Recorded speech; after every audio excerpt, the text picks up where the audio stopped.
Hello, everyone, and thank you for coming this evening.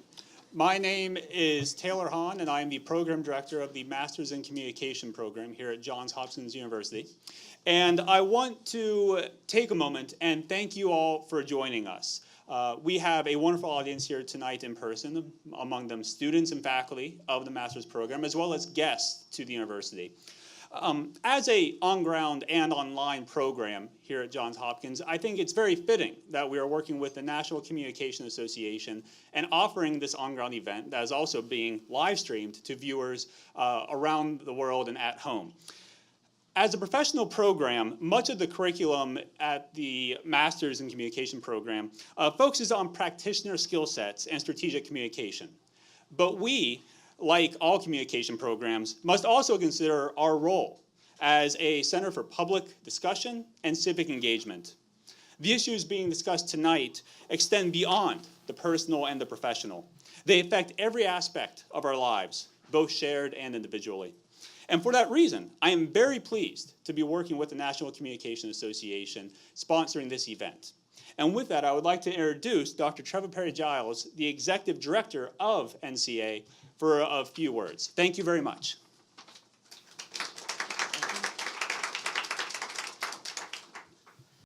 Well, good evening, and the National Communication Association is thrilled that you've all come here this evening for what we hope is a stimulating and engaging conversation.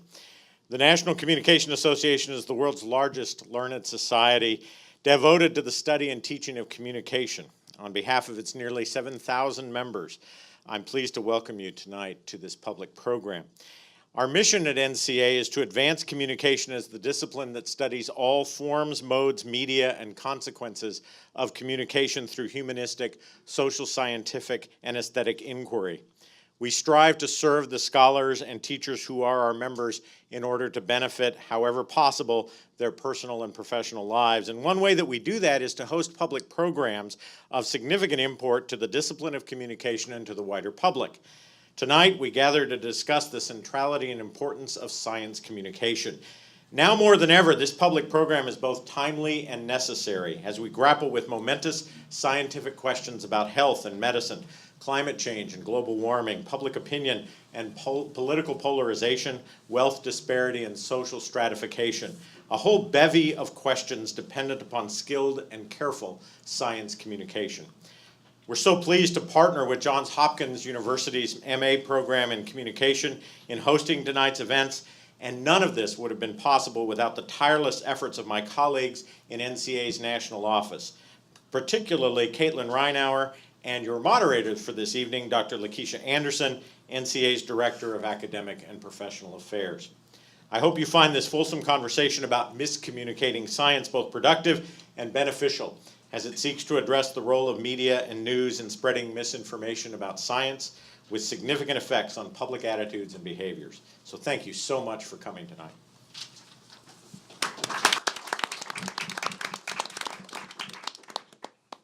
Thank you all for being here. Just like Trevor said, it's great to have everyone here and great to see such a diverse audience from both the science field and academia, as well as students and scholars alike. So we're really looking forward to talking with you all tonight and hearing what you have to say at the end of the program. Our goal with this program is to engage in a discussion about the impact that miscommunication has on understandings of science. So we're going to explore ways that miscommunication impacts health, politics, and other decisions and behaviors that we may make. This could include communication about vaccinations or public policy or climate change, among other things that we may discuss. Tonight we're joined by scholars, practitioners, media, and even a comedian. And I'm going to let these outstanding individuals introduce themselves. So if you hold your applause, we'll let them go ahead and introduce themselves.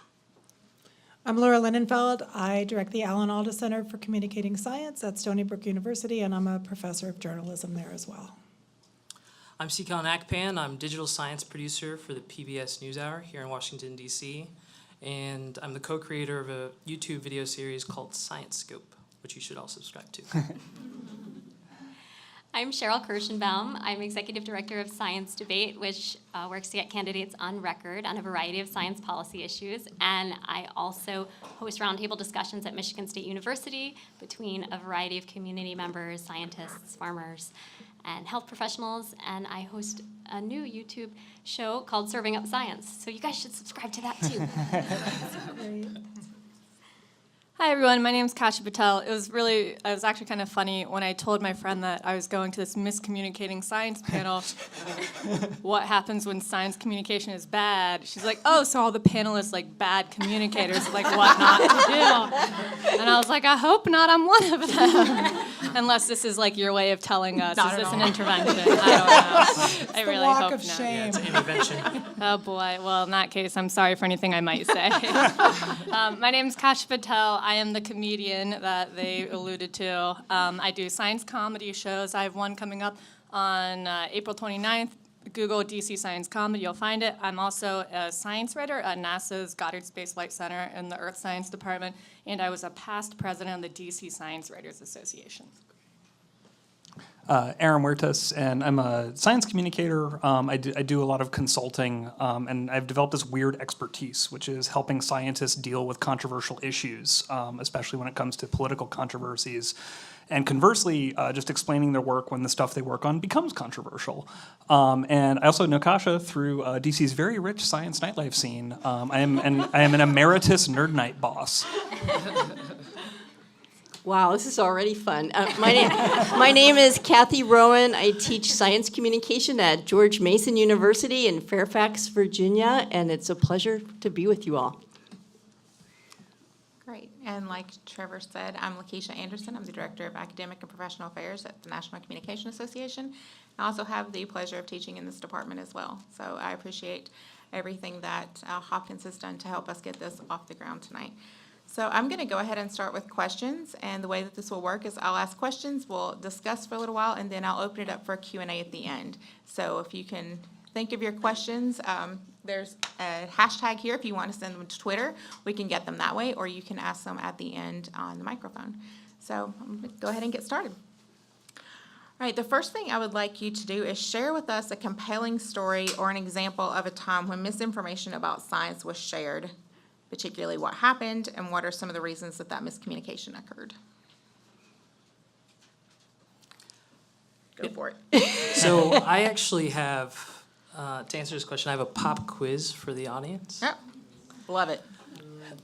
So We are at a university. can I get a show of hands? How many of you have heard the factoid that bacteria outnumber human cells 10 to 1? Wait, can you raise them a little bit higher? Okay. How many believe that factoid is true? Okay, that's wrong. So that factoid actually dates to the 1970s when we had very rudimentary ways to count bacteria cells, right? So a study that came out in 2016 that actually looked at different organs, the skin, the gut, found that there are actually probably about 39 trillion bacteria and about 30 trillion human cells. So the ratio is probably closer to 1 to 1. Okay, question number 2. How many people have heard that social media causes a dopamine spike in the brain that's addictive? How many people believe that's true? Anecdotally. So there's actually no scientific proof that that's true. So a lot of work in internet use disorder and also internet gaming disorder has found that dopamine pathways are altered, but we don't know if it's up or down. So there's actually no proof that clicking like on Facebook leads to this dopamine spike. Okay, question number 3. How many people here like bees? Okay, bees aren't real. No, just kidding. They're going to quote you on that. Okay, how many people have heard that bees are responsible for pollinating 1/3 of our crops? So without bees, we would lose 1/3 of our food. It's not true. Right, so even last year, right, honeybee populations dropped by 1/3, but there wasn't this massive shortage of food, right? The truth is that pollinators in general are responsible for a third of our food. And I bring up these points because parroted factoids are probably the thing that I encounter the most as a science journalist that I have to fact check on a consistent basis. Just because, as science journalists, science writers, science communicators, we're trying to find, easy ways to describe very complicated things. And the thing that everyone should remember is if I use a statistic or if I use an analogy, you should be immediately skeptical of it. And you should really go to the source information to make sure that it's right. Okay, quiz over. Well, I'd say that's very true in a political context when I think about climate policy. And in particular, I think a lot about how debates are shaped in DC and how policymakers, staff construct arguments and how lawyers construct arguments. And there's a disconnect with how scientists construct arguments. And a lot of times the policy arguments we have aren't about whether or not a given fact is true, but about which set of facts we think are relevant to a debate. So I've been in meetings with groups that I would consider climate denial groups, and they're saying things that are individually true, right? Emissions are down from this certain date. The Earth used to be hotter in the past. Sure, it used to be a molten rock, right? These are narrowly true statements, but you have to dig into them and then ask, okay, why is this relevant? And that's usually when values conversations come in. So a lot of the stuff that we see as scientific misinformation, it's actually someone applying a different set of values to a conversation and then coming up with a different set of facts, some real, some purported, that they think are the most important facts in that conversation. There's actually a recent example that happened. Do you guys remember the story that Scott Kelly's genes changed? Yeah. I think that's a really good example of miscommunication in science through misinterpretation. So there was a NASA press release that went out. It wasn't my center, so I can talk about it. Criticize them, it's fine. It was somewhere in Texas. But basically, they never said the word gene expression in there until they gave the update saying the correction after CNN and a bunch of people said, hey, Scott Kelly's genes changed. Well, no, that's not true. Otherwise, he wouldn't be human still. So it was just very interesting. There are two things that I think happened here. One, we realized how much the public doesn't know about genes and gene expression and what the difference is. And in a way, you also learned how much these general reporters at CNN and a bunch of these places who don't have specialized science communicators, they didn't do their research. And I think we'll probably talk about this a little later on, but there was another example a few years ago about bacon causes cancer. Okay, well, did you read past the abstract? Did you actually look at the specific instances this happens? And I think a lot of miscommunication in science, and I think these two are very good examples of people just not doing their job thoroughly. And I'm not trying to point out journalists because we have a bunch here, but I think a lot of times they're under deadline or they don't understand or they think they understand or they just go off of these factoids that Nsikan is talking about. The vantage point that I come at this from is that we train scientists to communicate more effectively, and oftentimes, I see miscommunication all the time, but often what I see is a scientist who comes into one of our workshops and says, I'm really afraid to go on camera again because I was misquoted last time. And our goal is to prepare scientists so that when they do communicate, you can't control everything. You certainly can. And miscommunication, anybody who studies it knows it's inevitable. How can you best prepare yourself so that you can have a clear and vivid message that comes across and lands with your respective audience? So I hear tales from the edge all the time and really want to arm scientists with better strategies so they can get the message out to journalists and different public audiences, policymakers.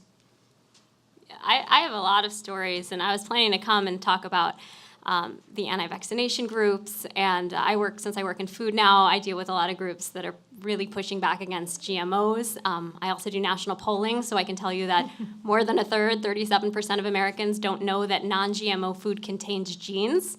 So it gets really complicated, right? Because that's a big policy discussion and debate, but we have an issue where the science is way ahead of the policy and the public isn't really even part of the conversation yet. But that's not the story I'm going to tell you. What I thought I would bring up is a few years ago I wrote this book called The Science of Kissing, and it's a science book. But I was looking for it was endocrinology, it was neuroscience, but it was all related to this one universal human behavior. And I kept coming across this fact in like in hard books, online, and it said, you burn 37 calories in a kiss. And I'm like, well, that makes no sense, and it's weird, but why is this fact everywhere? And I couldn't figure it out. It didn't make the book, because that was all like the primary literature. And it was about 1.5 years later where I'm eating Hershey's Kisses. And I notice that there are 37 calories in that Hershey's Kiss. And I just, it's like the perfect example. It's like the game of telephone, right? Where everyone's whispering like something to the next person, and it starts to get translated in the process of retelling and retelling. And so that is the story I thought I'd share. That's a great story. It's going in my science communication class for next fall. So here's one more angle on what counts as miscommunication. Another way we could define that would be, what are topics that really, really, really matter, but we don't talk about them a lot? And we could probably all think of a lot of them. And my example is, you're going to first think, we talk about this all the time. The example is Alzheimer's. If you go on the Alzheimer's Association page, they'll tell you 5.7 million Americans have Alzheimer's. And what they mean is they are people who are experiencing radical impacts on daily life. They don't have the memory or the cognitive function to handle daily life. Well, probably a lot of people in this room know this already. It's also possible now to tell us that we're biomarker positive for dementia. So I'm 64, I could be 44. The science is there to use imaging of the brain and various body fluid testing to say, yes, you are, Kathy Rowan, biomarker positive, or no, you're not. So that's a question. It's in the media. New York Times did a good piece on it. Forbes picked it up. It's out there. But think about that for a moment. If they're right, and there's no way to know if they're right because we'd have to test everybody first, and I don't want to imply the testing hasn't been done yet. It's been done on research subjects, not on everybody. But let's assume they're right. The numbers say that's 47 million people in the United States who are biomarker positive. Well, that's big. So here's another way we can miscommunicate, is basically we can get wrapped up with, the upsetting everyday things that are very upsetting and need to get talked about, but we have a tendency not to talk about slow onset hazards that are getting worse, from, obvious things like an aging population to scary things like more dementia to climate change to all the others. So I just throw that into the mix of how to miscommunicate, not to talk about things that really, really matter. Great. Thank you. All right, so all of you have talked a little bit about something that has been miscommunicated. So can you tell me some of the challenges that are associated with communicating science? So both through the media and interpersonally, if you're just having a conversation, how are those things being miscommunicated, do you think?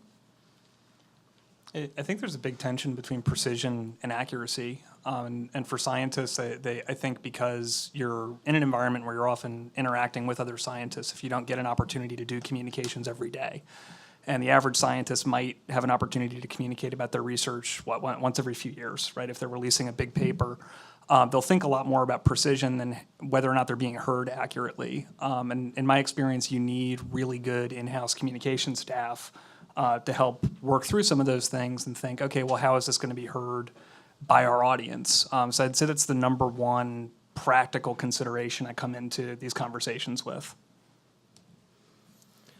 It's interesting in training. We've trained over 12,000 scientists, and we always ask, the first part of the workshop is, what are your challenges?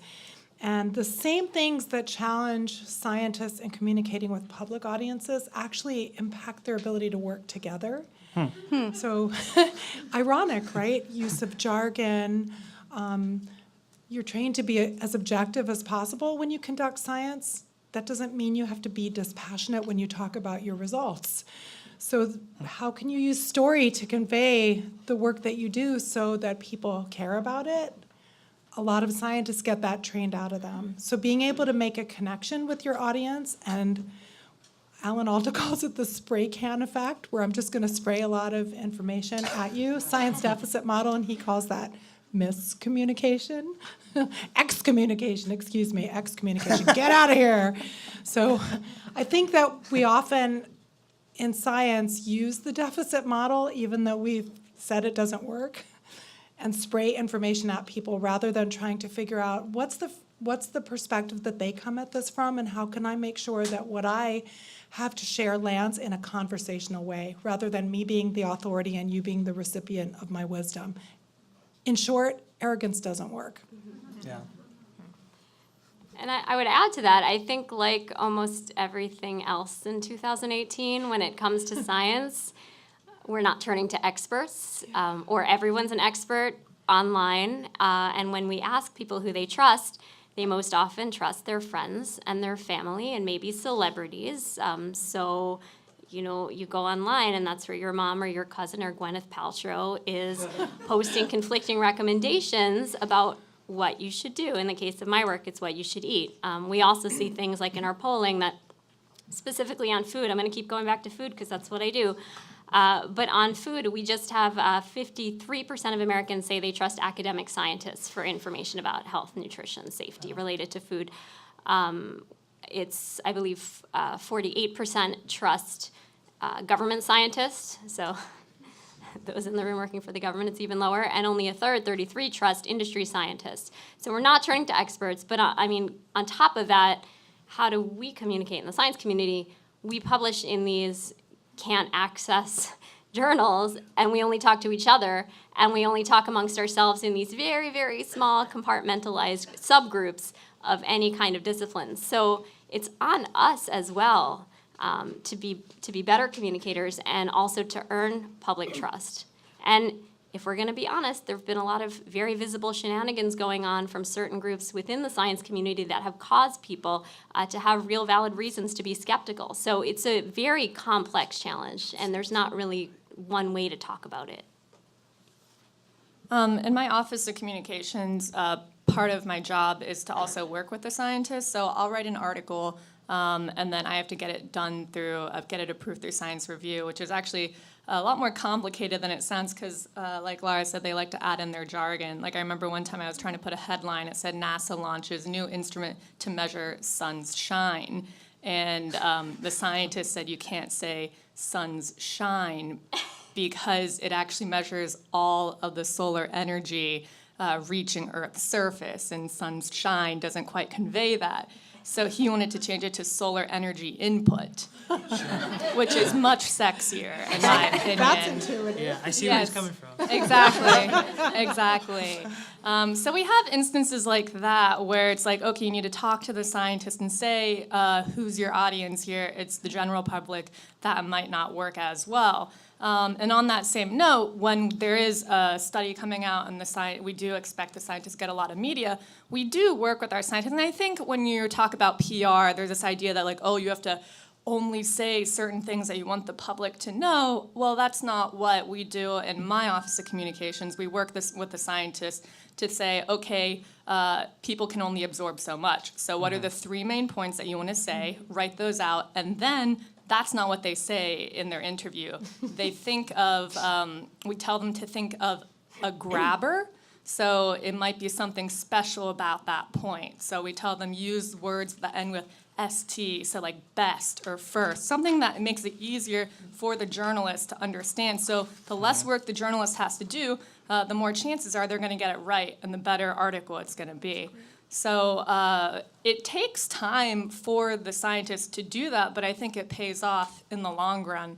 And I think a lot of successful articles have been made because they took the time. And also, what I think we tell a lot of our scientists are don't just communicate right when you have a paper. Like every time you talk to someone at a cocktail party, like if you can find a way to engage them and not use a lot of science jargon, I mean, every day you're just practicing science communication. It's not just on that one day when someone's like, oh, this paper came out, like what can you tell me about it? Kasha, lots of good points there, and Sheril as well. I was just thinking, one, I had the privilege of talking to some people at National Institutes of Health who wanted to work on science communication. And I to get ready for the training, I tried to write backgrounders. I tried to do what the science writers do. You know, teachers should do that, right? And it was incredibly hard. I spent weeks writing up the information that the scientists should talk to each other about so that they could learn it from one another and solve the problems they wanted to solve. And what I finally wound up doing was going to science writing and pulling in, you know, a piece somebody wrote for the New York Times or a piece somebody wrote for some other piece as a way of helping scientists talk to each other. And so to go to Kasha, whose point? I'm getting confused now, but Kasha's point, I guess, if there were ways in science communication classes and training where we could think about how can you use science journalism, not just so it's information we read or we hear on the news, but how could we use it for group problem solving? You know, how could we find a really good piece on, I don't know, why brook trout are more scarce in Northern Virginia than they used to be, you know, and find that really good science journalism piece on it and use that at our local meeting to figure out what we do to get more brook trout in Northern Virginia.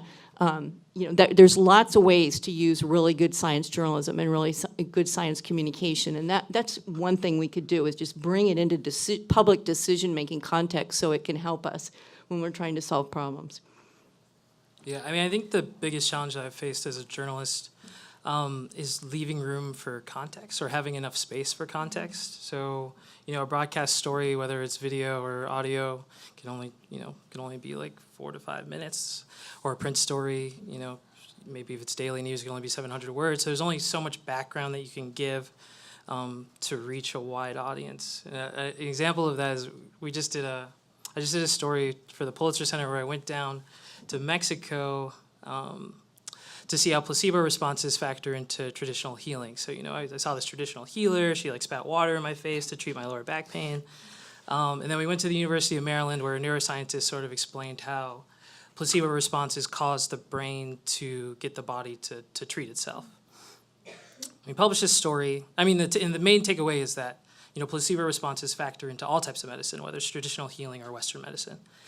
We published this story, and I see this comment on Facebook from somebody who says she works in Chinese medicine. She was like, "How dare you say acupuncture works through placebo?" Whereas, you know, what we're really saying is like, oh no, like acupuncture works through placebo, and that's a good thing, right? Like we can sort of define how it works, and that's like better for the field as a whole.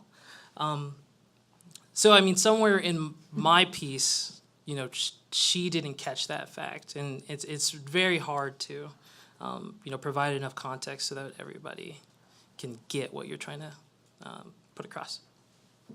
I've tried to address that through both ends of the communication gap. So I remember asking somebody at the Associated Press, you know, would they ever consider developing a very short backgrounder about what climate change is and how it works? And could that accompany their stories, right? Is that something an editor could drop into a story in a newspaper?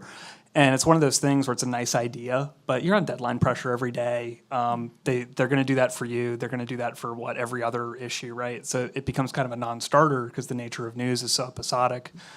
And I think from the other end, I've asked a lot of scientists and scientific institutions if there's basic facts about an issue, controversial or not, that we keep getting wrong or that policymakers keep getting wrong, we got to make room for that in our press releases and our public communication, even when it's the most, you know, standard given thing in our field. And I think remembering to repeat that over and over again is tough. And there's an aphorism from marketing that you sometimes hear in politics too, but the idea is that by the time you are sick of communicating your message, that's the point at which it might just start getting across to your public audience.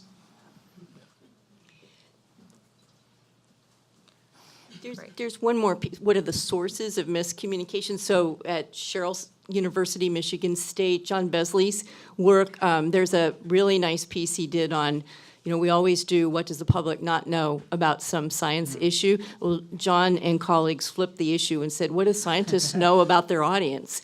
And he's right. You know, that's absolutely part of the problem, that we don't, you know, you think about science communication training and somehow we're going to make beautiful, perfect words that are fun and charming and everybody will understand those, and we forgot to find out what people want to know. And we forgot, you know, what their values are, what they care about, you know, whether or not they have any interest in what the science topic is. So starting with audience knowledge is, and that's easy to say and hard to do, because you figure, well, suppose I care about brook trout, apparently. I gotta go find people who care about brook trout. I gotta find out, what are they interested in? But I should start there and not start with brook trout and all the cool things you should know about them. I want to circle back to something you mentioned a minute ago, Sheril, about the different places where we get misinformation and miscommunication. So you mentioned celebrities. There's celebrities, other scientists, misinformed reporters, all kinds of people who could be spreading misinformation. Do you guys think there's one place, one person, one group that spreads more miscommunication about science? Facebook. I had a feeling that might be in there.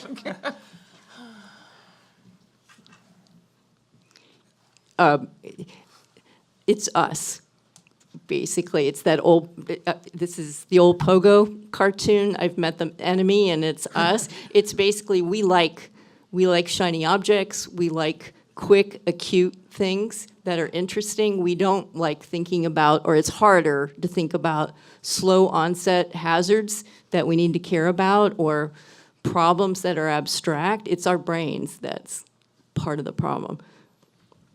Yeah, I would agree with that point. I was joking about Facebook just now, but if you've ever looked at the research of Filippo Meixer, he works at Indiana University, he has found that it really is us. If you give a high volume of information to anybody, they're more likely to share fake news or misinformation. It's really just kind of an instinct nature of humans and having too much information to deal with. And I think a lot of that is so much more visible now because of social media. Now I know all of the conspiracy theories that my friends believe, right? Whereas before, maybe it wouldn't have come up in conversation. But I think it also, it's worse than the echo chamber effect with a lot of this stuff, because we have political actors who are actively participating in the creation of media that is punching way above its weight as far as the power of partisan media goes. And one example that really sticks out to me was I remember seeing an article on Breitbart, which right-wing site, Steve Bannon's old website, and it was attacking researchers at NOAA on climate change. And I was like, wow, they're really going after climate scientists. This is so detailed. And it was written by Lamar Smith, the Republican head of the House Science Committee. And that's a phase change from what I would have seen in climate misinformation 5 years ago, 10 years ago. The idea that you would have a policymaker go to a partisan news outlet to specifically criticize science, including federal science, that's a very different communications environment than 10 or 15 years ago. When I started here, when we had more of a communications environment that was dominated by mainstream media, and everybody was looking to the New York Times or the AP or the 3 nightly news networks to say, this is the shared political reality that we're operating off of. Now there's very separate political realities that each party in particular in the US operates off of based on its mainstream outlets and based on its partisan outlets. I would add to that first that Lamar Smith is retiring. What else?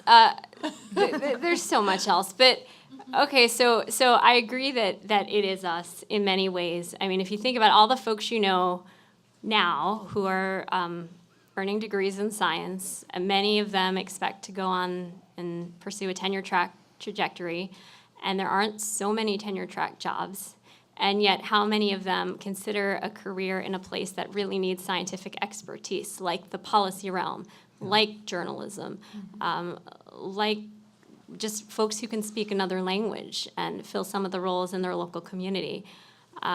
So I think that we have a lack of experts in places where we really need the science translated.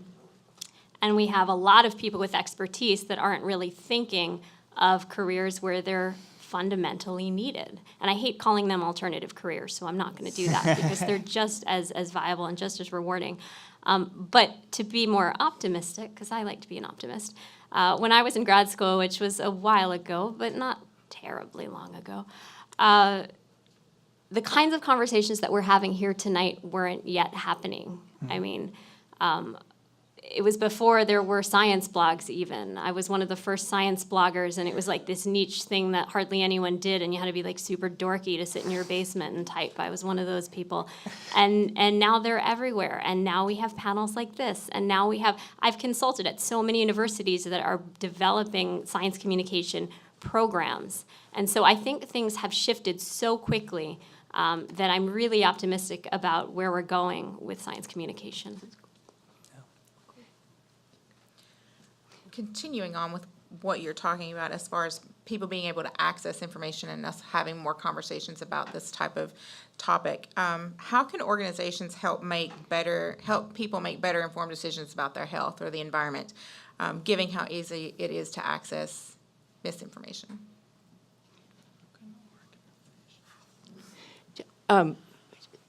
There's a couple of ways. I'm looking at my colleague, John Cook. There's lots of possibilities, sort of depending on how you diagnose the problem. And so, one diagnosis is people are putting out bad information on purpose to try and accomplish a political objective. And I don't know, John, is this fair? Do you want to dive in and say something about the work you do? Because you catalog a lot of strategies for addressing politicized arguments about climate change. Do you want to say something? Kind of put me on the spot here. Sorry. Yeah. I've co-presented with John before. He's got this. What was the question again? So I think the question is, how can we combat misinformation? How can organizations do that? I mean, it's kind of like asking how can you cure cancer, because there's so many different forms of misinformation, and they often require different types of responses. And so even with climate change, which is my research focus, there are different types of misinformation that all require different responses as well. And so I've just focused on one, which is critical thinking and inoculating people to spot ways that they get misled. And I found it through experiments that it works across the political spectrum with climate change, and it's a general thing which I think could apply to a whole range of different topics, and possibly, like we are hoping to replicate this. It's the kind of thing that can depolarize issues where misinformation has a polarizing effect. From a different vantage point, if you think about science as a kind of institution, I think there's a burden on us in the scientific community to make sure that communication is part of the training. It's not something you add on afterwards, it's part and parcel of what you do. And I'll add, what we hear back from scientists we've trained is that they rediscover the passion for why they do their work to begin with. So it invigorates them, and a lot of them tell us they think they're better scientists because they focus on communication. So I think it's a really interesting way to conceptualize arts and humanities and sciences as in partnership with each other rather than diametrically opposed, which unfortunately happens on many campuses, especially around funding decisions. I'll put on my other hat as a comedian right now. So, I think that's one of the reasons when I started doing stand-up comedy, I wanted to do science jokes, but I remember when I did some science jokes, like one person actually booed me, probably because I wasn't very good because I was starting out. But then when I got better at stand-up comedy, people started asking me, are you going to do science jokes? Because they knew my background and my current job. So I started doing them, and what I've noticed, so one of my favorite gigs that I've done was at a place called Mechanicsville, Maryland, which is exactly what it sounds like. I did not know it existed, and I remember the other people going up there, I don't do dirty humor unless you call like poop jokes dirty, but that's scientific in my opinion. But all these people went up there, they're doing all these like really vulgar jokes, and then here I am, this like small little Indian girl who just like went up there and was like, hey, who's into science? And like one person wooed. Previously a comedian asked like, how many of you guys went to college? And it was like that same person who wooed. And I remember when I asked, how many of you guys are into science? And the person in the front row goes, do we look like a crowd that likes science? I was like, oh boy. But that gig actually went pretty well because it's about framing it. It's about like sneaking my science jokes in there. So it's about what you preface it with. And I was able to do my science jokes, and those did better than my non-science jokes. And afterwards, people do come up to me. And yes, I understand stand-up comedy is shorter. There's only so much you can say in there. But to me, and I think that's kind of when Lara was talking about how she has her scientists show their personality. It doesn't have to be their sense of humor, but showing that they're passionate about it. I think a lot of times, even when I'm not doing stand-up comedy, people think it's funny just because I have like voice inflections and like use my arms and like move around and things like that. But yeah, I mean, I think if institutions were to make it a little more humanize science a little more, and comedy is a tool to do that. It's not for everyone. If it's not used correctly, it can be harmful. Sounds like I'm an FBI warning right now at the beginning of a video. But yeah, I think that is one out-of-the-box idea that's a little harder to do that I think institutions should try to do a little more. Yeah, I agree completely with what Kasha just said. When I worked on the Hill as a science fellow, which if anyone here is thinking about doing, do it. It's awesome. But I don't know what you just said, but you look excited about it. Okay, yeah, you should do it. But it would be really frustrating to me because I'd have the most amazing scientists come to meet with me as a staffer, and I had read some of their papers, I knew the topic, and they were talking p-values and printing out PowerPoint slides, and I'd get bored sometimes, and I was like the one person in the office who had a science background, which, by the way, is often the case in those congressional offices that are making some pretty important decisions. So then I'd have these groups that were kind of driven by a special agenda or pseudoscience, and they'd have speakers that were funny, that had a PhD after their name, that were allowed to feed us at the time. I don't think they can still do that. That was 2006. But at the end of the day, sounded educated, had a PhD, and a staffer like me had just met with 5 of these groups, and I have to decide who to tell my boss about. And all he needs to know, he's still there, Bill Nelson from Florida, great guy. All he needs to know is what's the issue, why does it matter, how does it affect my state, my constituency, like why should I care? That's it. And I think that every one of us, especially if we're working with federal, like taxpayer-funded research, should be able to talk about their research in that context. I would also say about being, well, I'll save that for later. I've talked a lot. I would say institutions, especially media organizations, should put a little less trust in automation. So what I mean by that is a little less trust in using bots and trusting bots, and also trusting trends that are highlighted by like outlets like Google. Here's why: is because Google's algorithm is, in a lot of ways, it's a black box, but there are tricks to the trade. So for instance, if a major outlet publishes a story, it's more likely to be ranked higher in Google News, and then therefore it's more likely to be picked up by other outlets, even if it's not necessarily true. So a couple of good examples of that this year. Who saw the study about 16 million Americans believe that chocolate milk comes from brown cows? Right? It doesn't? Here's the thing, it doesn't. Or it probably doesn't. So that survey was actually done by a trade industry group.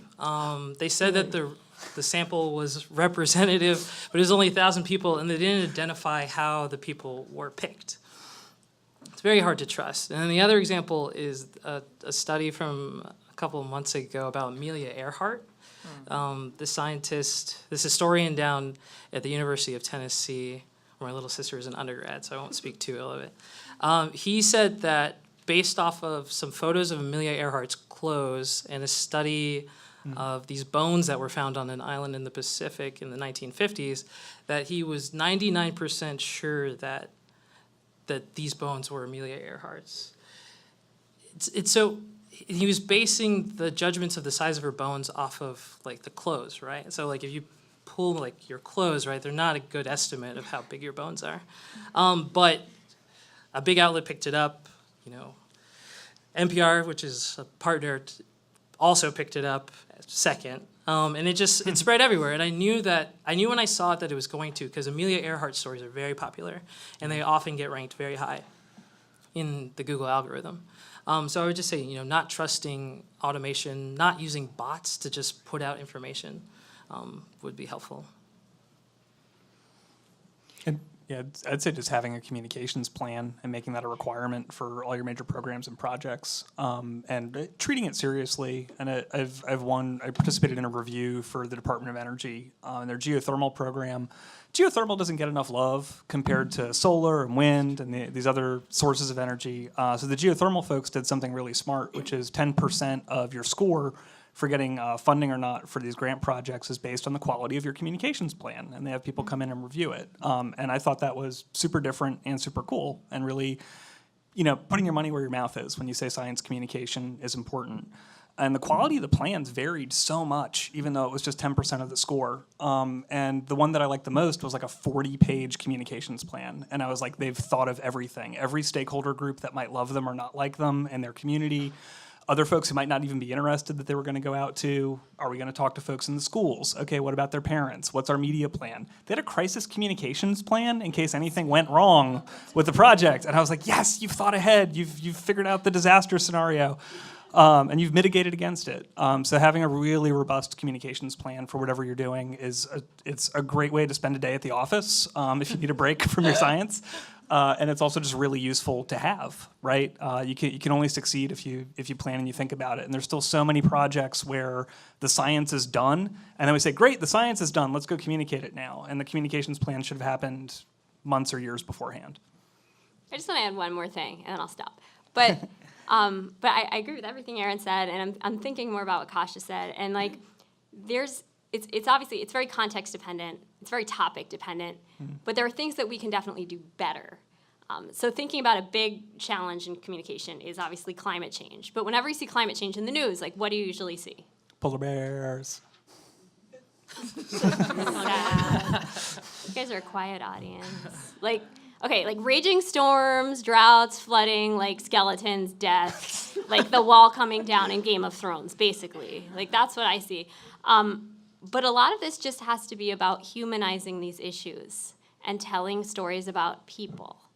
And once we start doing a better job of that, we'll be a lot more effective at communicating these big challenges. Absolutely, and just throw one more thing in. Was the question about what communication organizations, what communication organizations? Well, any organization. Any organizations. So maybe just, actually, all the organizations represented at this table, we're doing a lot of science communication right now, and I think, Laura's organization is teaming with Michigan State, right, to figure out what are, what is it? There's hundreds of groups right now doing science communication training and helping journalists, which is fantastic. It's really cool. Communication is cool, and we have a former president of the National Communication Association, Anita Taylor. She can tell you it hasn't always been cool, but she was in there at the beginning. But I think maybe essentially finding groups like Laura's group is trying to do a taxonomy of, all right, so what are all the, Aristotle did this originally, and now Laura's picking it up. But what are all the original, seriously, what are the classic reasons why people communicate? Do they communicate to the legislature? Do they communicate to the judiciary? Do they communicate in praise or blame? Do they communicate at the county fair? Do they communicate when it's fun? Do they communicate in formal settings? So essentially lay out that taxonomy of all the different contexts you can communicate in, and what do we know about being good in each of those. So what's going to go at the science fair or the county fair is not going to go it might not on Capitol Hill. But that kind of banding together across the communication associations or the science associations and the journalism associations to sort of see what are we already doing pretty well and what could we do better is a useful step for everybody. Yeah, and one that I think will help to maintain some of the healthy competition, but not pit people against each other. We've got so much work to do on this, and I hate to see 1,000 seeds planted and none watered. There's so much work to be done. There's so much research to be done on science communication training, its impact on scientists, the impact of those scientists on their audiences, that we have got to be working together more cohesively, I think, and supporting each other to populate different parts of this system where we don't have enough support and resources yet. One thing I'll say is, and another perspective institutionally, is that a lot of foundations, science foundations, are people familiar with the Science Philanthropy Alliance, SPA, SPA? It's the top foundations that fund science. They've really taken interest in science communication. This piggybacks on what you were saying, and they've started convening meetings.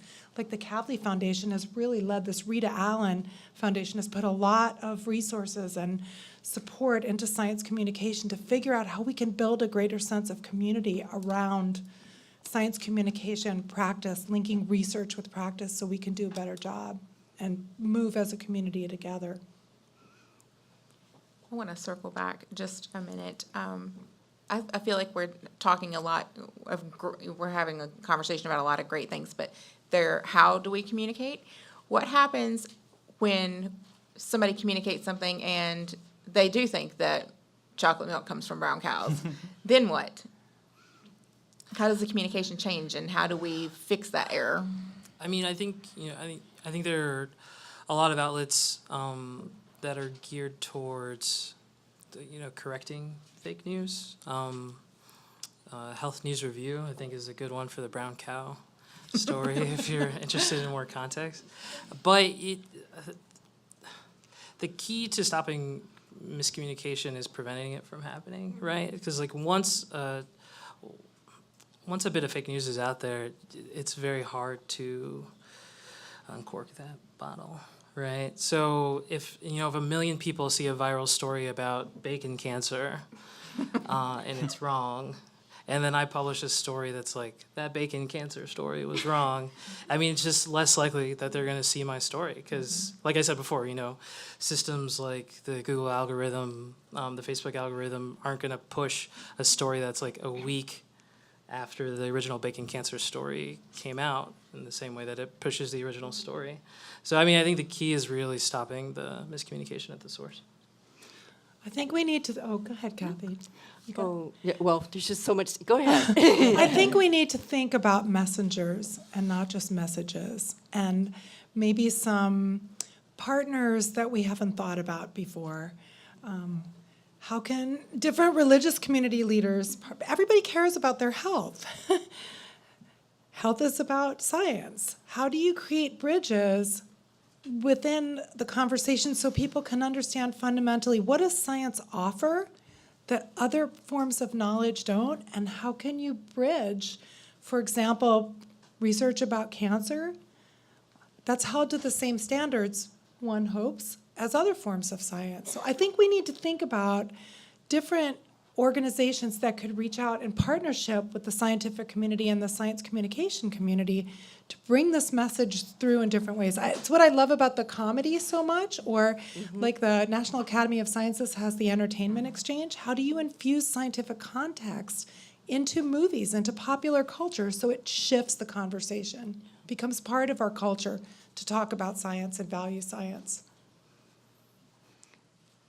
Yeah, I really like, so this is hard because I think we all know science gets a bad rap when somebody gets a D on the test or somebody makes them feel stupid.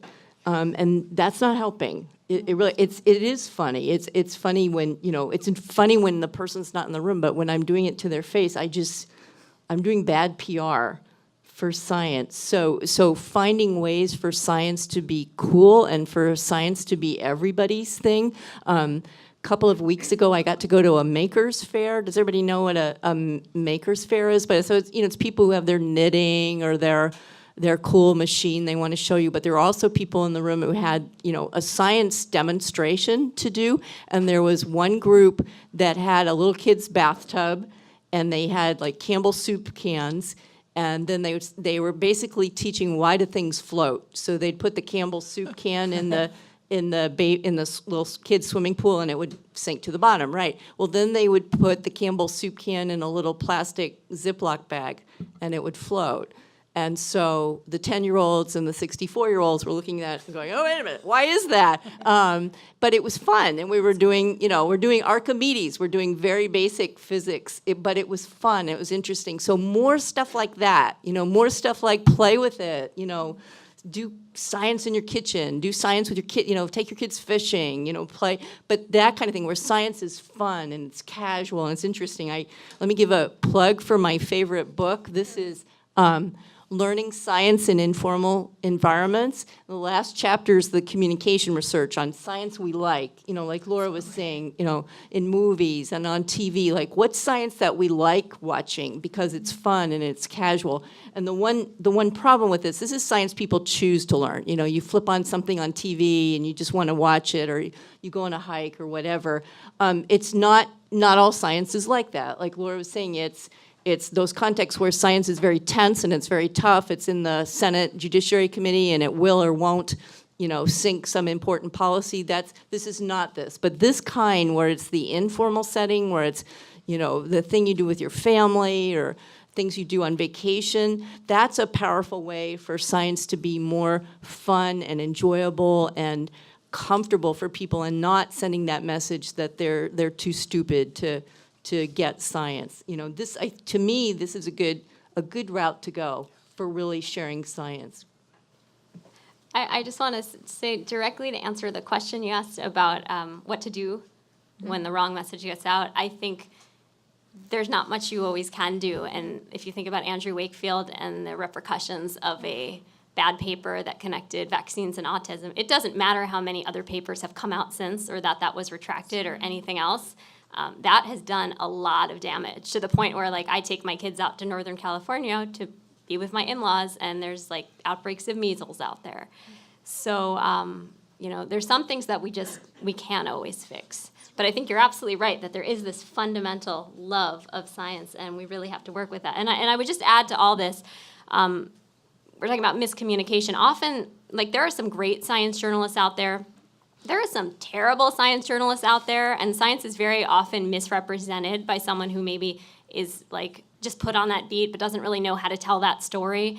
And I just think it's also worth pointing out that if you are working in science and you get invited to do an interview, it's also, I think, up to that person who's the scientist to do their own vetting of the reporter. Look at something else they write. See if you trust them as a storyteller, because there's often reason not to as well. Okay, we have about 5 minutes for me to ask my last question, which is unfortunate because I could talk to you guys all night. But briefly, can each of you share a tip on how lay audiences, so many of the people in this room, can evaluate their sources to make sure they're accessing quality science information? Just maybe one tip each, or maybe you all have the same tip, but...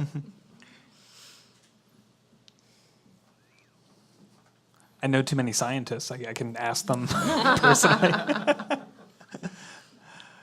I think public media still does the best job on a lot of these stories, just because they invest in context, and they have a lot of beat reporters who can get the job done. And I think those investments in public media benefit us because it's a type of journalism that serves the public interest. And ideally, when we're doing science communication, especially if it's part of a public institution or a place that gets public funding, you also have some public interest mission that you want to be able to explain too. So I tend to rely on public media and point people to public media. Thanks, man. Really. Listener supported Yeah, public exactly. media. Viewers like you. Maybe just a little bit of a contradiction, but not much. I'd say there's an old, which mass communication scholar am I quoting? I should know this, I don't remember, but it's basically watch your media diet. So left to my own devices, my media diet would be all NPR and the New York Times, but I'm a bad teacher if that's what I do. I need to read the Wall Street Journal. I need to read Forbes. I need to listen to Fox. I need to have a broad media diet because I don't know what I'm talking about if I'm only, in my little echo chamber, which is lovely, but it's not what everybody else is learning. And I need, I need to go listen to Kasha at the Science Comedy Club. But basically, broaden our media diets, I think, would help us sort of see all the different ways that people are experiencing science. So I used to work at Office of Communications maybe about a month ago. Then I got a new job at NASA's Earth Observatory, which is their online magazine. So we produce an image of the day every day. It operates like a newsroom. And there are a few things that are different from there that were different from what I did in the Office of Communications. So when I would write a story, I would obviously have to check the sources, and they would have to be from a .gov or from a published study. It had to be from a legitimate source and not from a news report, just because a lot of news reports aren't that transparent about where they get their information from, or they don't link to the study, so you have to do more work to find that yourself. So we always had that in the Office of Communications for stories that went on nasa.gov. They just didn't write them out necessarily, whereas like now in my new job, we have a section at the bottom called references, and we hyperlink to everything. And I realize not everyone does that, but just make sure when you're reading it, if there's like something questionable in there, you're like, how does that work? I mean, see where they got it from. You will be astonished by how many legitimate sources are out there. If they're like .gov or like some association or like a PDF, something that you can verify, like, oh no, this came from someone and it was vetted by a lot of people. So I think it might take more time for you to do, but if you're really interested and you don't want to just keep spouting off all these wrong factoids, I mean, it's not just a science journalist's job, it's the public's job to do their own sleuthing. You can make friends with scientists and ask them. I mean, my husband is a molecular geneticist, and he has a very deep knowledge base in this area. There are things that he doesn't follow as much. So I can ask him, or I'll call up a colleague. Of course, you can always make sure things come from a really well-run, peer-reviewed journal, and that it's gone through, replicability, and the stats are correct, but you could also call up a scientist and ask. And I would add to that, obviously, looking to the source is very important, and thinking about where it comes from and finding out as much as you can, even though you might not be able to access the primary literature, which is annoying. I'm going to plug open access again. But I would also flip that on its head and say, for anyone working in science, make yourself as accessible as possible. Show up at a science cafe, go to a public library. Every time I've moved, and I move a lot, I get to know the politicians locally, and over time develop a relationship where if they're working on an issue, they know they can call me, and maybe it's not my expertise, but I can point them to someone that I trust on that. So encouraging science to be more, scientists and the science community and university scientists and academics, to be more accessible, I think, is also going to be key to getting past some of this big challenge. Yeah. Absolutely. Yeah, I would, to speak to Kasha's point, I think it is really important to link to source material. I think it's something that a lot of digital outlets have sort of moved away from in the last couple of years, which is too bad. I think as a journalist, it helps to link to source material just as your own personal fact check, but it also allows your audience to conduct their own fact check, right, if they want more information. I think there's only so much information that a reader is going to consume, but it's good for it to be there. And really make sure that you're hunting down the source material. Don't just trust something that's quoted by another outlet, because they could be wrong. And there are a lot of ways to get to the source material right now. A lot of researchers are putting their material on ResearchGate, right? They're just uploading their papers, and you can just get them there. A lot of times I just Google the title of a study in PDF, and you can find it somewhere. And just make sure that's available to whoever's consuming your content.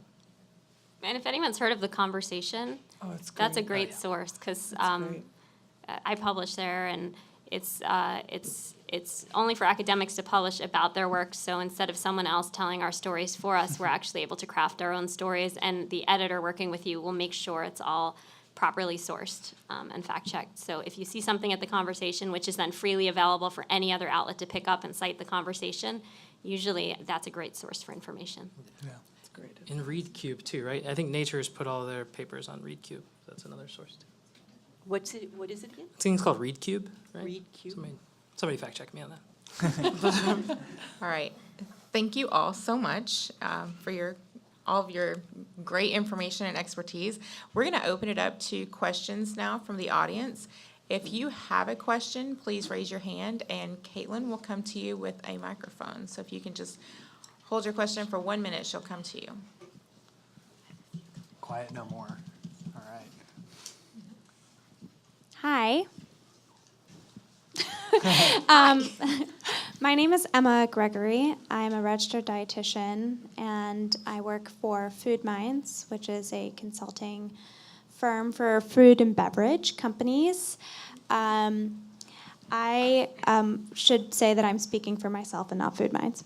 I have found that recently people have looked at the funding of a study as a proxy for its methodology, whereas the strength of the methodology might still be very strong, even if the funder is from industry.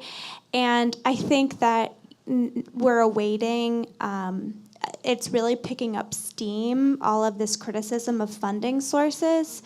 However, I think that excluding industry from being able to fund research, I don't understand the sustainability of that model. So I wonder, when speaking, I'm interested in how, I often do science comms for my clients, and I'm looking for advice on when I believe in the methodology of the study, but I know that it will probably be criticized for the sheer fact that it was funded by my client. What strategies do you use to convey the credibility of that? And I fully recognize that there are tons of examples where funding, you don't come up with a saying that the funding is you don't come up with the belief that the funding is the source of the bad methodology without some bad actors. So it's not that this is across the board, but when you do believe in the methodology, what is your advice? Yeah, well, this came up so much in the GMO debate, right? And it came up in part because you had companies who were supporting anti-labeling lobbying campaigns and enlisting scientists in those campaigns. The scientists legitimately didn't want labels, right? But from an advocacy perspective, if you're not being transparent about your advocacy, you're going to get dinged for that. And I think the long-term solution is to adopt way more aggressive transparency standards in science, not just around funding, but also around participating in lobbying campaigns, participating in advocacy work, especially on controversial issues. This is something that's starting to change a little bit. Kevin Folta, who got caught up in a lot of this stuff, he publishes every little piece of funding he has on his website now. And it means a lot to be able to say, I'm not hiding anything. And I'm talking I got reimbursed for a bus ride to go talk somewhere, at that level. Now for him, that's kind of a pain. He's mid-career-ish, I guess. But if you're early career, you can just start now. If you have opportunities to do public advocacy stuff, put it on the website, be transparent about it, because we don't have anything to hide, right? If we're doing this stuff well. But I think that's going to be a really long-term struggle, in part because of the bad stuff that's happened. It becomes a really easy heuristic for people to say, well, I think this is acceptable or unacceptable because I feel this way or that way about a company and its lobbying campaigns or its policy positions. And transparency is the best antidote to that distrust. Some of this, I think, is about the ability to replicate findings by other institutions that are not funded by industry. So if there's a larger body of literature about the effects of something, to be able to point to that and say, our data mirrors this, complements this, I think adds legitimacy and credibility. But the distrust is there for a reason. Yeah, working in the space where just this week I had an article where I pointed out that the National Academy of Sciences found no health differences between, whether you're eating non-GMO versus GM foods. So of course, immediately, the comments pile in, and they're like, "You are a corporate shill, you horrible person." But I think you also have to accept that you're not going to reach everyone, and that's okay. I think of it as a bell curve. There's people who are 100% going to be on board with everything I say, and that's great. And there's people who I'm never going to convince. I picture Mr. Burns, or something. And that's okay too. And like, I want to get to those folks in the middle who are maybe more open, not sure who to trust, but looking for information. Great. Next question. Not the Flat Earth Society. Hi, my name is Leona, and I'm with CropLife International. So I have both a comment and a question. Speaking to your point on transparency, we just launched a very wide-facing public transparency initiative, and we've had some really good feedback on it so far. It's brand new, just came out last week, but the industry was asking for it, and so we figured that doing a very public-facing campaign was going to be our best option, just to play up what the public wants, what the industry wants. So yeah, that was the action that we took on that. And then for my question, in terms of GMOs, we get stuck talking to the echo chamber a lot. That has been our biggest problem, at least in my experience, is we get so bogged down with trying to get this information out there, but if we take a step back, we realize that we're just yelling at ourselves. How would you recommend stepping out of that and really just getting this message beyond the echo chamber?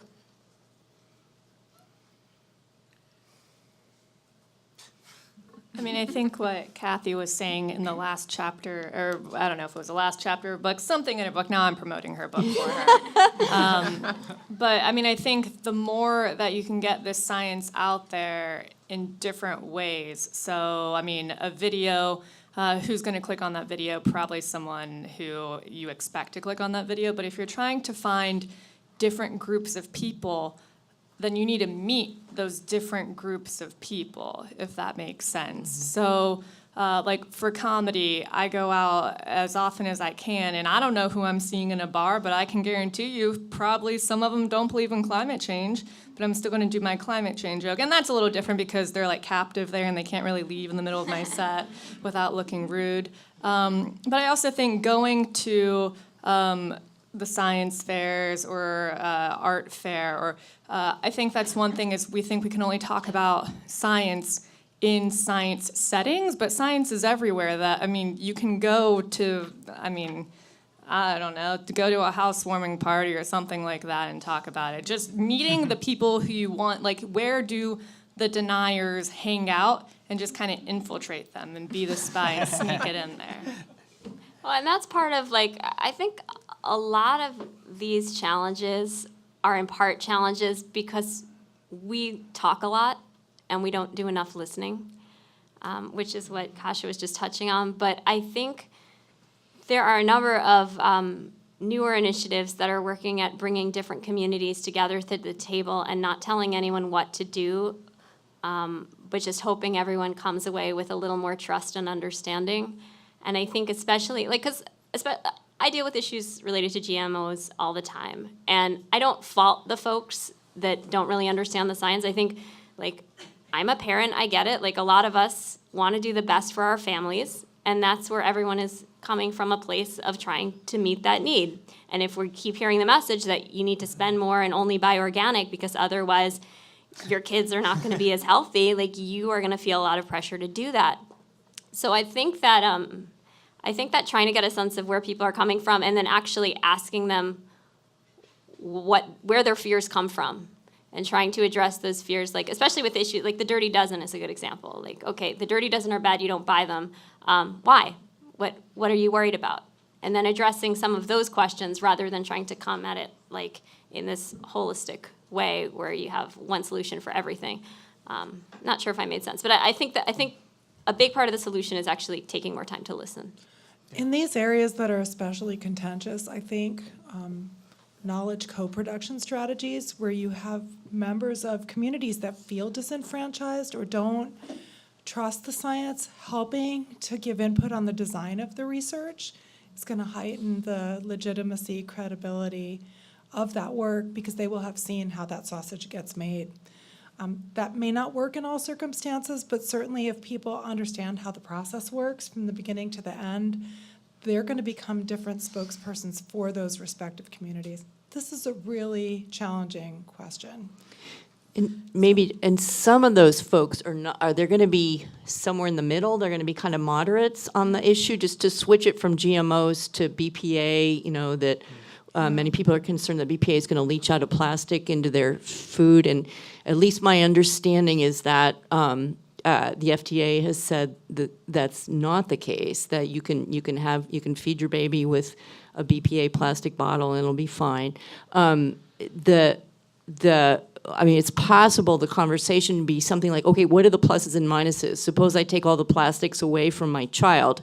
What's my other option? I could have glass, but, you know, if the kid's 3 months old, it's going to fall on the floor, it's going to break, and I'm going to have broken glass on the floor. So, I think sometimes it's the pluses and minuses. And some in your audience have you know, a very compelling and deep understanding of the issue and really, you know, are opposing it in a very deep way, but other people are somewhere in the middle, and it's kind of a consumer choice. And so respectfully talking about the pluses and minuses of each of their choices might be reasonable for them. Yeah, I think to Sheril and Kasha's point, the thing that we do at NewsHour is we try to tell character-driven stories, right? Really let people explain like why they care about, you know, whatever topic it is. So, for example, we did a story recently in Vermont with this daughter has a condition where she can't get vaccines, right? She can't get immunized. And she was able to really walk through the science, why, you know, the Wakefield study was so problematic, and why it's really important to her and to the life of her child to that, you know, other people would get vaccinated. And then we talked to a mother who said that she didn't want her kids vaccinated no matter what, and let her walk through why she felt that way.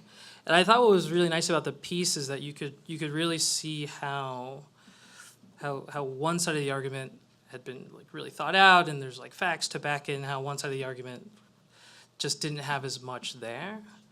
And I think that came across without, you know, just doing a piece that's like anti-vaxxers are wrong and vaccines help people and all those things. So I think really finding character-driven stories, and it doesn't have to be something that a news outlet does. Like I think, you know, most institutions, most schools, universities can find characters that really drive their stories. Anybody else?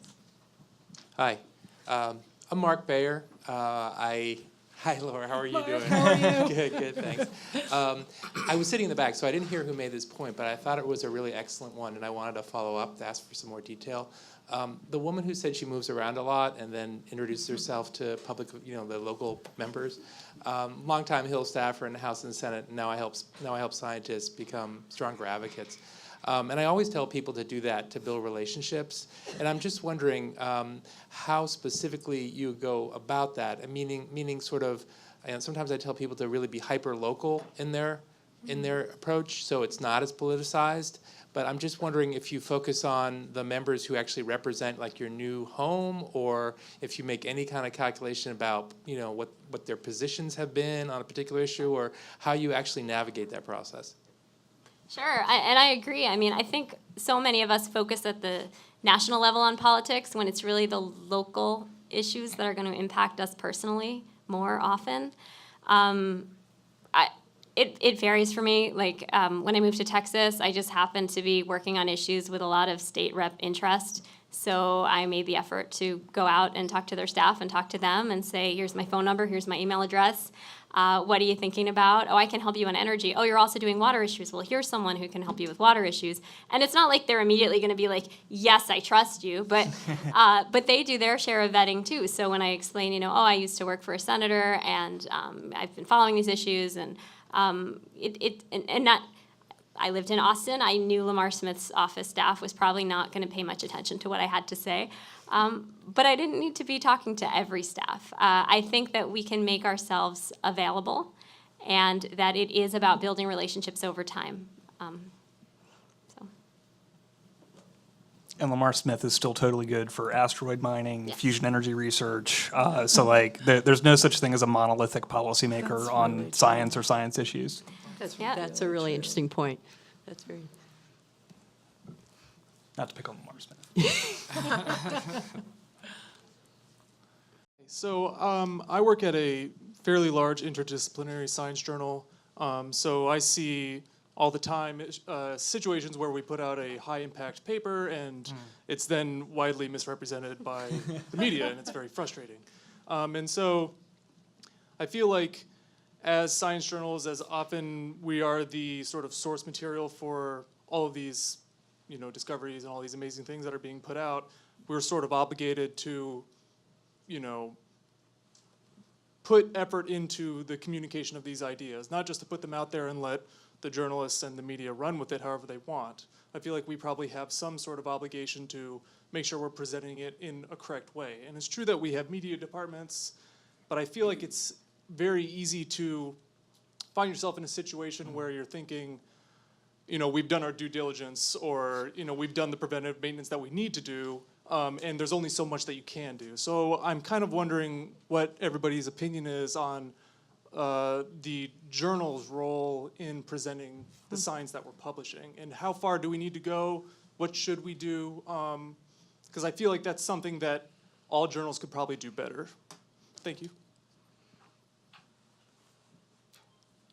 Make it easier to get past the paywall? I agree with you that open access is a good idea, but I'm thinking more of like the communication part. I don't feel like open access is quite communicative. Some things you probably thought of these already, but the National Academies does basically a public summary of their reports as well as an executive summary. So they basically write two of them. They've got the executive summary that's designed for the people who are molecular geneticists or whatever Laura's husband is, and then they've got the public summary for a wider audience. And then a public summary is hard work if you really take that seriously and say, okay, who are those publics that you want to read that paper, or who's making decisions that would be informed by that. I mean, even there's something in social sciences called a user protocol. You basically have people read it out loud and put up their hand. Everyone's like, what does that say? What does that mean? What do they mean by that? But when you have somebody read it back to you and say, I have no clue what that sentence just said, that's really helpful, because then you can say, oh, we need a diagram here, or we need an analogy or something. But that would take time. But I think some kind of public summary of the article is happening more and more. I know like the journal Science does that. Essentially the front section is the pieces I can usually read, and they, I get the gist of it, and then I look at the actual piece and appreciate it, So that sort of thing is helpful though, because it's communicating more of the science. The journals have been pretty hands-off about misinformation in my experience, because they have so many people who are publishing. They kind of, it's up to you, the author or the institution, to go chase down inaccuracies if you want to do that. So I'm not sure what journals can do, barring investing more time and energy in it and engaging communications people to go do that chasing down, or having recommendations or requirements for authors to do that chasing down.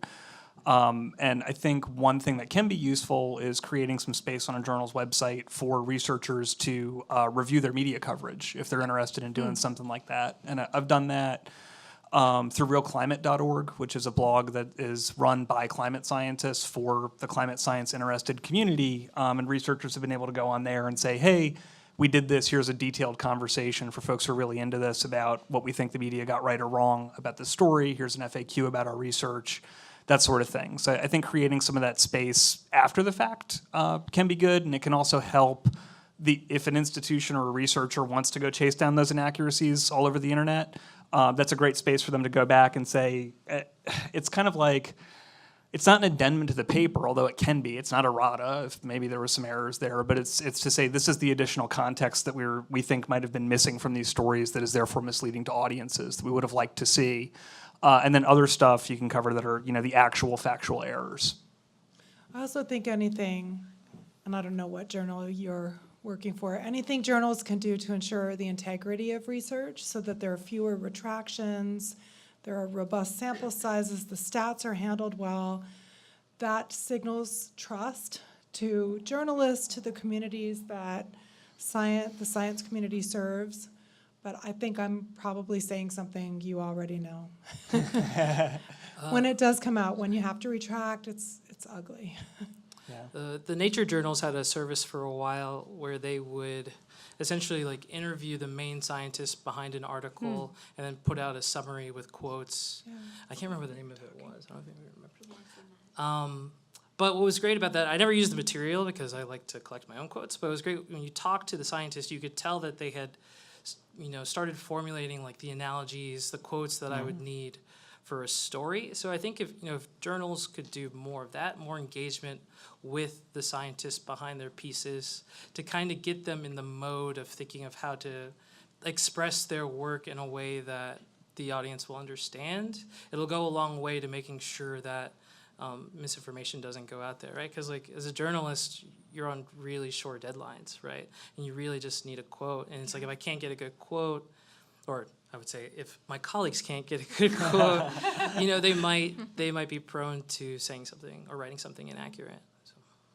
And then going off of Nsikan's point, so I mean, I know every time there's a study out, a lot of times the institution does a press release, and I'm not saying that you should make sure that every institution writes a press release, but I mean, at NASA, so it's hard sometimes. A lot of the times we're chasing the stories from the scientists because the scientists, they're always wary about submitting it. They don't know if it's going to get accepted. So there have been like a year where I'm just like, just keep asking the scientists, is it out yet? Is it out yet? Is it out yet? And then there are times when the scientist just like emails me and is like, oh yeah, this study's coming out in like 2 days. So that's not enough time to write a good article, and especially when you're at an institution, you have a lot more levels, a lot more layers of approval you have to go through, which is a good thing when you're talking about that being the press release. And I realize like not all institutions have this ability. Like I know when NASA partners with other institutions, we write the article and then the university shares it. Okay, well, you know what happens if NASA's not there? Does the university just kind of hobble something together? Or do they just let it go? So, I mean, I realize the journal, you guys are already doing a lot of work, but just being a little more proactive about telling the researcher, hey, can I please talk to your press officer? And press officers would love this. I mean, if it's a good article, if it's a good journal, it's going to only bring press to them. And if they can help make the journalist's job easier by putting out a good press release, and they also have a lot more time to write it and get the approval, whereas like Nsikan was saying, the journalist, might only have hours to do it. So I know that the journal has their media relations department, but so do the institutions. And I think facilitating communication between those two groups would make things go a little smoother. All right, we have time for one more brief question. Yep, thank you. Hi, thank you all for a great discussion. I'm Emily Peterson from the National Cancer Institute. I had a question about the correction of misinformation. I thought there was a good discussion about using inoculation and other methods, but to take a step back from that, I was wondering if you could comment on when is appropriate to correct misinformation and when it's appropriate to kind of ignore it or let it lie. I know at the National Cancer Institute, we've been talking a lot about this, and for some issues, if we address something that is misinformation, it may just end up making it more prominent and bring more press to the issue. So if maybe you could comment on what consequences you think are important to consider when thinking about correcting or not correcting when thinking about a response to misinformation. I'd say don't, especially if you're doing institutional communication, don't punch down, right? Because then now you're having a public dispute with somebody who might not have gotten the level of attention that your institution conveys. But more generally, it's the crisis communications plan. Whose opinions do we care about? If journalists are spreading the misinformation, get in there, correct it right away. I would say for lower level or persistent misinformation, it's also really good to just address that through an FAQ on a website. You might need it, somebody else might need it, take care of it there. But I think your instinct to let some stuff go is also okay, especially from an institutional perspective. Or you could be like that XKCD cartoon where someone's wrong on the internet and you're just going at them, and that can be fun in your personal time. Emily, you probably know about, but I'm thinking of Emily Vragas studies where they did controlled experiments and they found, if there's miscommunication on Facebook, if the CDC gets in there and says, actually, that's, here's the correct information, at least, this was a controlled experiment, it was not the actual Wild West of Facebook, but at least in that controlled environment, people were more persuaded by the CDC saying, no, that information is not correct, than they were somebody who was not the CDC. So that was interesting that Emily found that. Can actually drive people to look at the original source paper and cite it and make it look more credible than it is because the bogus science gets cited, so. Can go the other way. Yeah. I was asked a similar question at a conference, AAAS conference a couple of years ago, and I responded by saying that, don't be afraid to, really call out a journalist if they get something wrong, right? Whether that's through emailing them saying like, hey, you really, you missed this, whether it's through, filling their mentions on Twitter, right? I'm on Twitter all the time. I don't think you should be afraid to say like, hey, I think this is misinformation and people are really going to get the wrong takeaway. Because, misinformation is really dangerous, whether it's vaccines, whether it's, this dopamine stuff, Whether it's getting the flu shot. Yeah, whether it's the Ebola crisis, right? In some of the reporting that happened when that was going on. It's good to cut it out. I would add, don't ascribe motivations or imply motivations to a journalist. If they got something wrong, just try to stick to the facts. And there's so many times I've seen people immediately try to go over a journalist's head to their editor, and that's a great way to tick both of them off. So starting with the journalist and sticking to the facts. Exactly. Okay, I think that's all the time that we have this evening, but I hope the conversation that we're having doesn't end here. I want to thank all of the panelists for a wonderful, engaging conversation tonight. Thank you so much. Thank you.